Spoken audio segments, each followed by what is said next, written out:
I just use the chakras and mantras. So, no, you can't. Shocker, spoiler alert. And the yogi would be just as ticked off at you as the Christian is to suggest it. All right? Go up to a Catholic and ask if you can use the rosary beads without actually praying them. All right? Ask if you can have a Torah without actually use it as a wall decoration, which I guess Pier 1 and others are using now, so that might be a bad example. Or maybe a perfect example. But you cannot divorce the objects from their spiritual practices. You can't divorce them from their properties. Each one of these chakras has an element, it has a god, it has a verbal and a physical expression, and each one of these is one step closer towards unraveling your soul. And these, again, can all be found in the Vedas, the Hindu sacred text. If you're curious about any citations I don't have on the particular slide, just ask me. I've spent way too much time in the Vedas in the last 6 months. So just going through these chakras. The first chakra, the Muladhara, and if anybody wants to correct me on pronunciation, you can. This is what you'll see. This is what my twin brother sees. This is what I've seen many a college student say. They'll adopt a position and they'll chant the mantra, I am attached to the earth, I am sturdy, I am firm. You see these on 1,000 Instagram pages of New Age and Enlightenment. They think that it's a mere form of affirming their identity. They're just becoming stronger in their identity. They equate it to when we pray the rosary or we do the Ignatius's spiritual retreat or exercises or Lectio Divina or the sacraments. They see this as no different. They think that if we study scripture and we have scripture verses on our walls, that these mantras are just the same thing, but from the East. They're not. Reason why? This is the first chakra. Its element is the earth. And to answer your question again, and that will be one I'll have to look up. I don't know when the colors were assigned, but the colors, at least as long as this has been a Western practice, have had the colors assigned. Its property is connected to the earth. It's supposed to be at the base of the spine. It's supposed to regulate food, sleep, sex, and self-preservation. So when you're focused on this chakra, you're giving up these faculties. And in fact, you, in many cases, when you're focusing on these chakras, when I focused on these chakras, when I've talked to yoga instructors who have focused on these chakras, they have said the same thing. It's not that you're asking that these be improved, though you are. You're surrendering these things to this chakra. You're saying, let your flow control this better than I was controlling it. So you're handing over admin control, so to speak, to this chakra for a while so that it can tune it and make it better.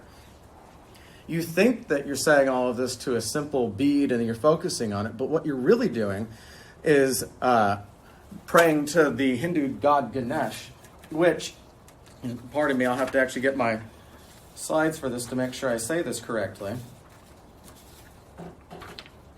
But within the Hindu belief system, Ganesh kills his mother Vak, which is supposed to be speech, and his father Manas, mind, so that he can silence his speech and his mind ego. All right? So again, a better way to put this is he shuts off his mind and he shuts off his mouth. He cuts off all means of articulation and all means of thought. This isn't where we say we learn to be silent.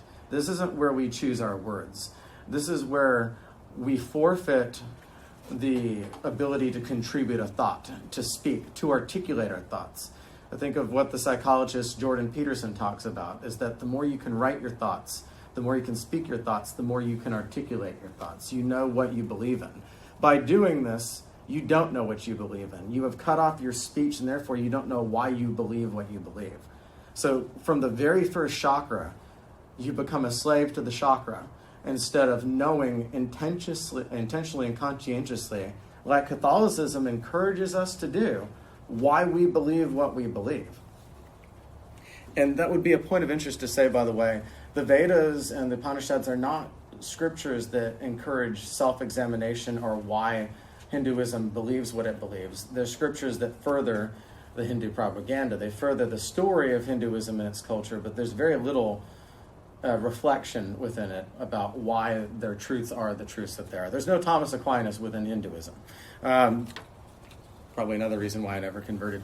But there's also a bija and an asana. I put yoga on here just so that many of you would be familiar with it. But yoga is actually an entire system outside of just the asanas. But what you would call a yoga position within the Hindu belief is called an asana. It's a physical posture that's meant to channel the deva, which is meant to help you tune this element so that in the red, and that's what I have in each one of these slides, you achieve this part that chips you just a little bit closer away from your soul towards dissolving into the universe. So at the very beginning, you've given up your base functions. Congratulations. Using the restroom, speech, thought, all of that are gone. You've surrendered them to the first chakra and to Ganesh. All right? Worldly desires sounds wonderful on the surface, and the Christian would agree with the Hindu here of detachment from the world, but in our case, it's then attachment to God. Whereas this is detachment from the world so that you can float off into the universal consciousness. You'll see at the bottom of each of these slides, I have an appeal. This is one I actually just added recently. Each one of the chakras, and this is not hard theology, but in talking with yoga instructors, former yoga practitioners, other those that have dabbled with chakras, not myself because full confession was not properly formed as a Southern Baptist growing up, so I was not aware of the 7 deadly sins or the 7 heavenly virtues. But incidental is the fact that each one of these chakras, I say, appeals to a different one of the capital sins. And when I mean appeal, I don't mean that it's necessarily encouraging that deadly sin, though the practice of one of these chakras can lead to one losing control and becoming more lustful, more greedy. But it's rather to say each one of these chakras appeals to a deadly sin, which appeals to the user or the practitioner chakra. So you see, it's deceptive in its charity. If you have a problem with greed or avarice, the chakra that you would be encouraged to go to is the first chakra. Close it, open it, practice it as you need to until you can become, you can have control over your worldly desires and greed. So that's where you get those struggling with greed in the door, is focusing on the first chakra. The second chakra, all right? I am a creative being with unlimited potential is what Etsy will tell you, or Instagram, or any of the Hulu commercials, which I'm about to block. And so what it's really doing is tapping into Parvati, or Shiva, one of the more commonly known Hindu gods, or in this case, goddess. If you're struggling with lust, this is one that a lot of people are attracted to because it's supposed to help regulate your lust. Its element is water. It's attached to the pelvis. I won't show where. It's mildly inappropriate. All right. Controls fluidity, emotions, creativity, but most especially sexual power and sexual confidence. So this is often where many Western New Agers get stuck for a while. They come in for the practices, and because they have little to no chastity currently going on in the Western world, they focus on this chakra for a while and often stay there. I think my twin brother just moved up from the 2nd to the 3rd chakra, so yeah, great on him. It's like a purple belt. All right. Well, I'll leave that there. Allows us to control our desires and to be detached. But in controlling our desires, it does not mean, again, chastity the way we would define it. In Hinduism, actually, abstinence is discouraged. The only thing that's forbidden is for you to feel that you were compelled to marry or to not marry. They do encourage marrying one man to one woman. They don't stipulate the number in that case. You can decide not to marry, but there's no regulation on sexual impulses within that. It's simply that you have control over your sexual desires, not that you're supposed to be chaste and restrain yourself from multiple partners. You can see within this, the asanas, we have the cat and the cow pose within both these. So you start to see these are yoga positions, and consulting with former yoga instructors, even up to just right before this presentation, I will profess the yoga positions. I did not practice as much, but I've had these double checked as far as the poses.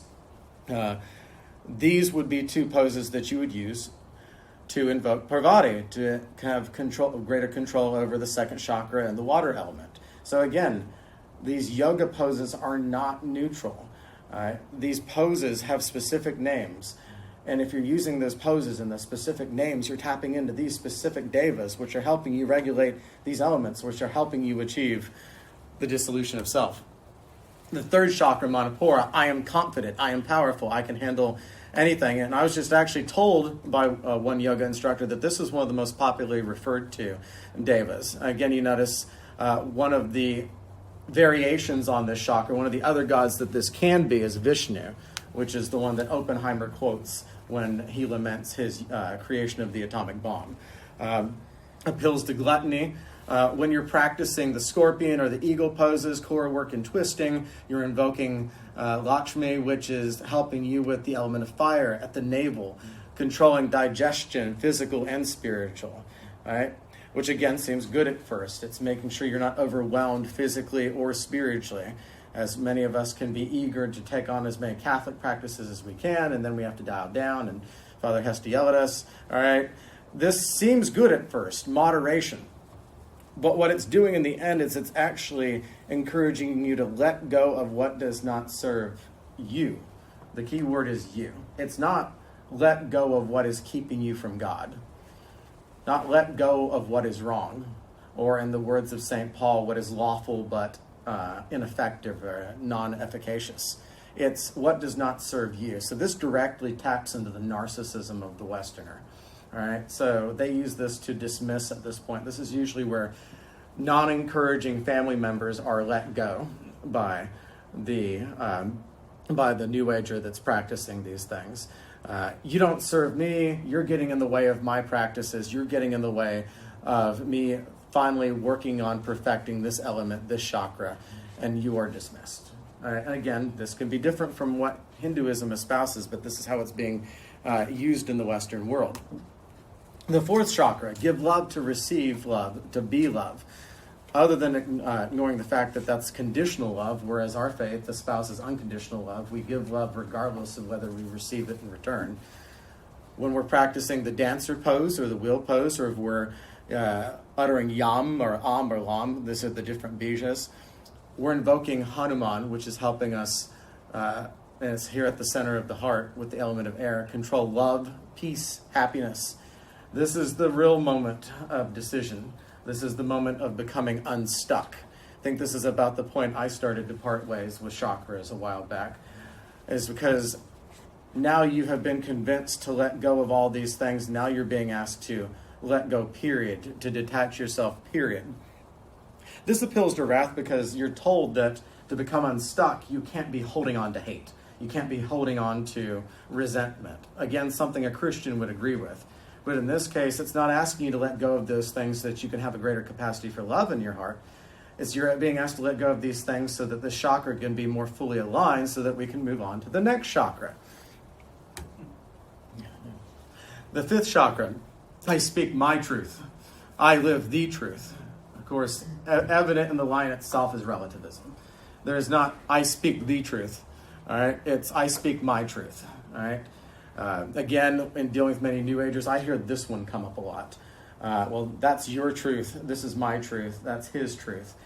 And again, it's another way that the New Age practitioner is starting to distance themselves more and cut themselves off is if you start stating the truth objectively, well, then you're offending my truth. So there's not a great many evils you can commit within Hinduism other than to trample on someone else's truth, to get in their way. And if it's not evident that Hinduism is in our culture right now in this form, notice that that's the one sin that's still left in the world right now. You can have, and evident in the case of my classroom at school, you can have Wiccans, Christians, LGBTQ, hetero, homo, everything in the same room. And they can all hold their views, but if one states their view as to be true, not I believe that, but that it is, then you have imposed on everybody else's truth, and therefore you're an offender. You're an aggressor. This comes from Hinduism. This is a direct influence of Hinduism in our culture in the last 100 years.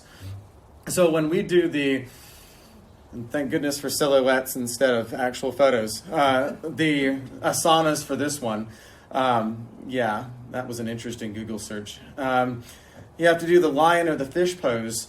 You're invoking Sadashiva, which appeals to those struggling with sloth, because you can't get much further inside the chakras once you move past this.